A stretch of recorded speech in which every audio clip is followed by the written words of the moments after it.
Okay, so I'll just go through these backup slides quickly.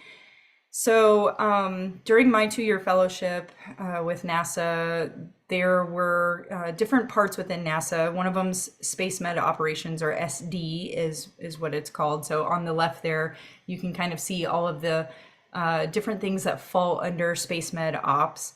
For my specific experience with SD, I assisted with editing the final report on physiological events in the Navy.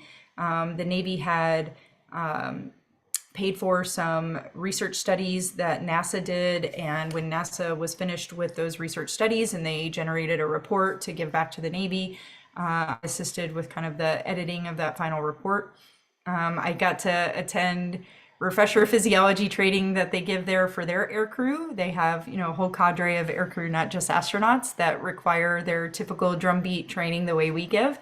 And so I got to participate in and observe that training over at the neutral buoyancy lab. So that was like what I was used to in our survival training pools, but on steroids, because it was at the NBL. So it was this 40-foot deep pool, just an insane amount. They had the wave generating machines that to simulate, open water, so you could generate up to 6-foot waves in there. It was just unreal. So cool to watch that training. And then I did assist with contingency med ops for mishap investigations, specifically death on orbit projects. So Dr. Stepaniak was responsible for that project in within NASA, and because he heard that I had experience with mishap investigation in the Navy, he asked me if I would come be a part of his team and assist with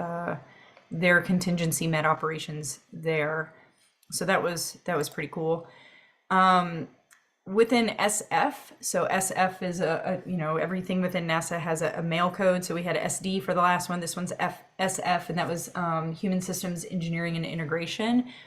When I was a HSI grad student at Naval Postgraduate School, we discussed modeling software called Imprint. Imprint is a acronym, and we discussed all the published studies that the Navy had used to determine optimum crew sizes for new classes of ships, like our littoral combat ships. And these publications were regarding extreme crew fatigue aboard those ships because they changed the crew size and they did task analyses. And those task analyses originally were not a priority when considering how they were building this new ship. So the Navy has this huge case study on this. And since I had familiarity with that Imprint software in the Navy, NASA paid for me to attend formal training on using the software, and they have a space-specific variant of this Imprint software called S-Print.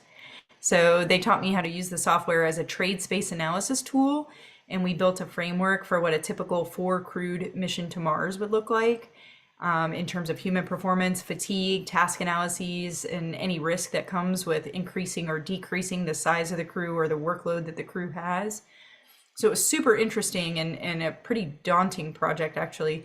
So I worked on it during the 2 years that I was there, the whole 2 years that I was there, and for more than 2 years after I left as well. The final report from NASA was just published this year, so it was a pretty large undertaking just to do this one project, but so worth it and so needed. That was a pretty cool experience that I got to have. And then, of course, SK, which is biomedical research and environmental sciences, that's where I spent the majority of my time during my 2-year fellowship. It has lots of research laboratories. You can see them represented on the left side here. The H3PO lab is largely responsible for the EVA suits and the pressure suits for the astronauts, and ensuring that they're functional and practical.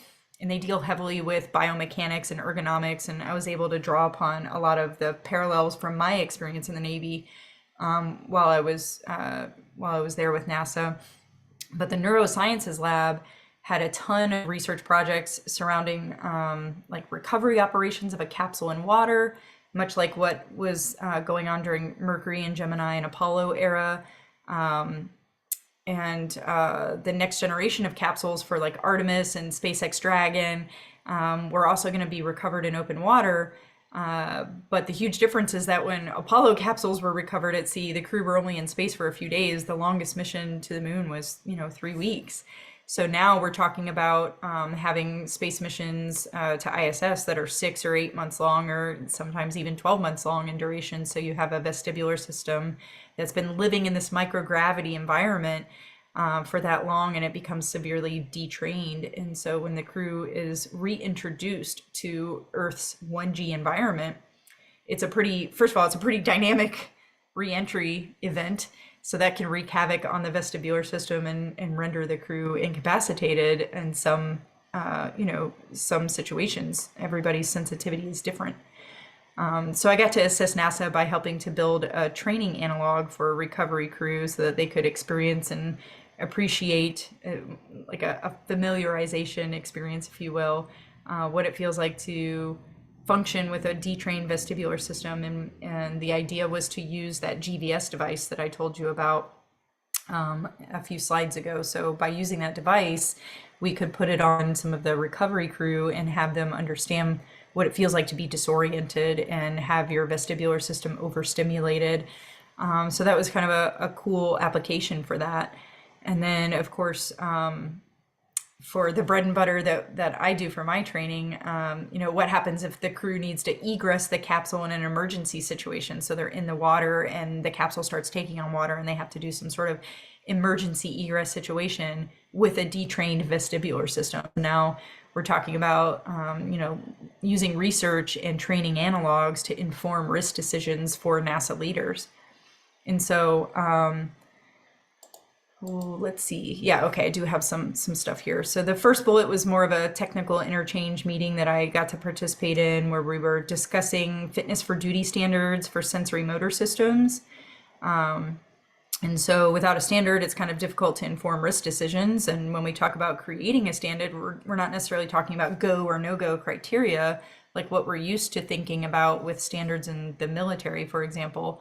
This was simply standards that would indicate an elevated risk scenario so that information can be used to inform fault trees and decision making. And then that fourth bullet there, that was exactly how it sounds, a whole lot of reading and reading of currently published literature and summarizing it in a lit review. And it turns out that a recent lit review was really needed in this field. So I took that on.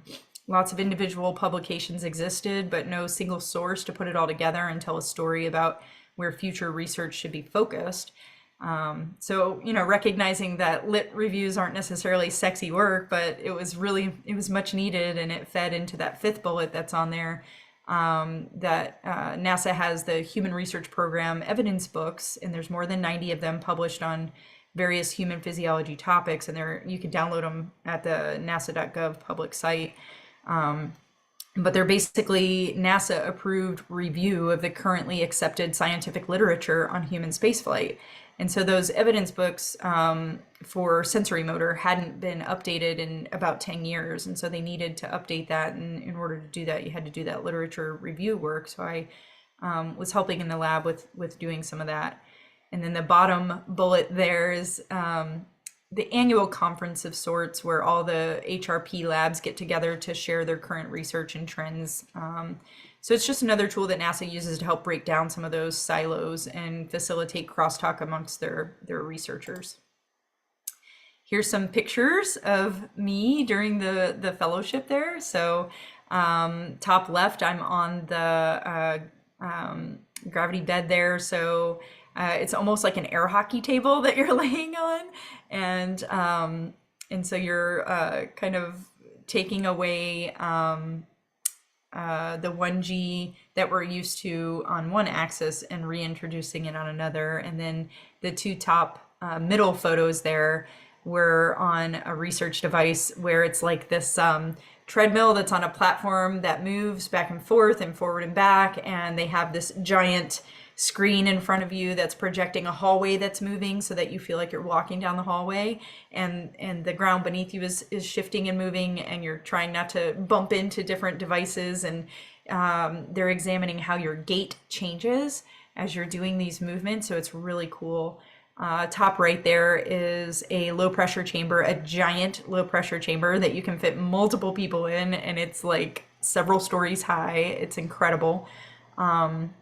The bottom left is the same platform as the top two that are in the middle, but instead of a treadmill now, it's a seat that you're sitting on, and that platform is then moving left and right and shifting you around for collecting data for research.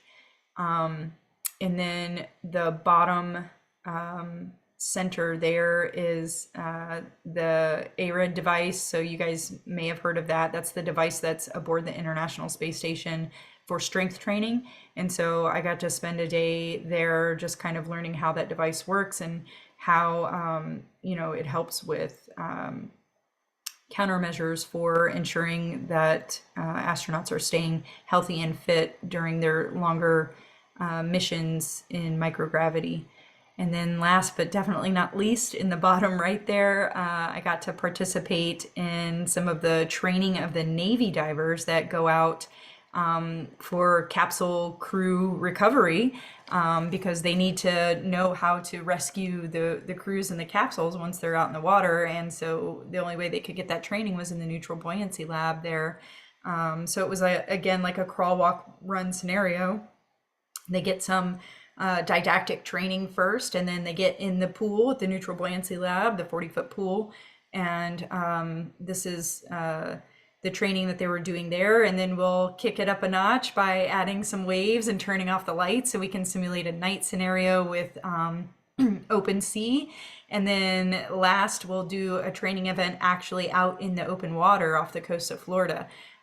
So definitely pretty varsity conditions there. And so that was a really awesome training evolution that I got to take part in as part of my fellowship opportunity. So that's all I've got in terms of extra to share. I will stop sharing my screen, and if you have more questions now regarding my fellowship experience, I'm happy to take those on as well.